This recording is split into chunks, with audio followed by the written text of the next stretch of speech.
Let me tell you about a society which had bigger masjids than you had, which had bigger scholars than you had, which had bigger darulooms than you had. This was Muslim Spain. It had far bigger masjids than you had. Qurtuba, in the height of its flowering, had over 600 masjids. And recently, a couple of years, 19 of us from this masjid went to Qurtuba, where there were 600 masjids. We found one, and that was closed.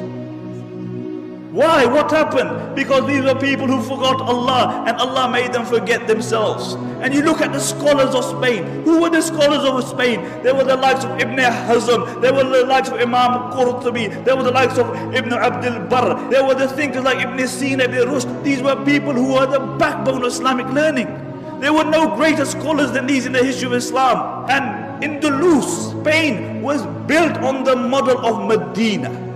And as long as their focus remained on Medina, they flourished. But when their focus turned toward the dunya, then that same progressive society sank, because the Muslims were not created for the dunya.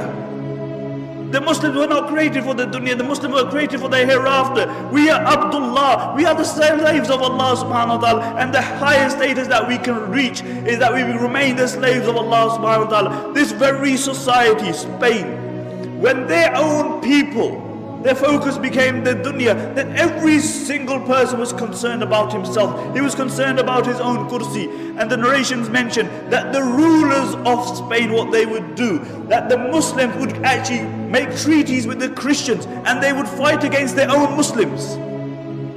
They would fight against their own Muslims. And really these were the Abu Righals of that time. And throughout history you will find Abu Righal. Do you know who Abu Righal was? Do you know who Abu Righal was? Abu Righal was a man who lived in Taif. And when Abraha, the Yemeni Christian governor, came to destroy the Kaaba, Abu Righal told him, look, I'll show you where the Kaaba is as long as you give me a few pounds. So Abraha agreed. When Abu Righal reached the outskirts of Makkah, he died. And what the Arabs would do, they would pelt his grave with stones, because he was a man who was ready to sell his religion and his people for $1 and a dime. And until today, the Arabs say, if they see a person of a deceptive nature, they say, "Huwa Abu Righal." He's Abu Righal.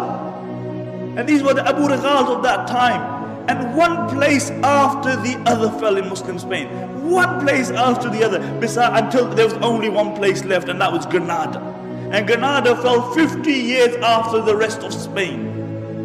Until Abu Muhammad, he drew a treaty with the Christians on the condition that he would allow them to take over, on the condition that they would not persecute the Muslims, that they would not forcefully convert the Muslims, that they would not remove the Muslims from their post. And when the Christians came in, the first thing they did, they reneged on their promise. And when they entered the Alhambra Palace, have you seen the Alhambra Palace? Wallahi, when you look at the Alhambra Palace, the eyes marvel at the architecture and artistry. It is an amazing palace, and throughout the palace you will see one word, La Ghaliba illallah. That dominance is only for the sake of Allah. Dominance is only for the sake of Allah. Where are those people who wrote La Ghaliba illallah? Where are those people? See, La Ghaliba, the engraving remained on the walls, but the reality of it was removed from their hearts. And the reality is that the Alhambra Palace, to a great degree, encompasses the decline of the Muslim Ummah, whilst the mud hut in which Umar ibn Khattab radiallahu anh lived embodies the spirit of Islam.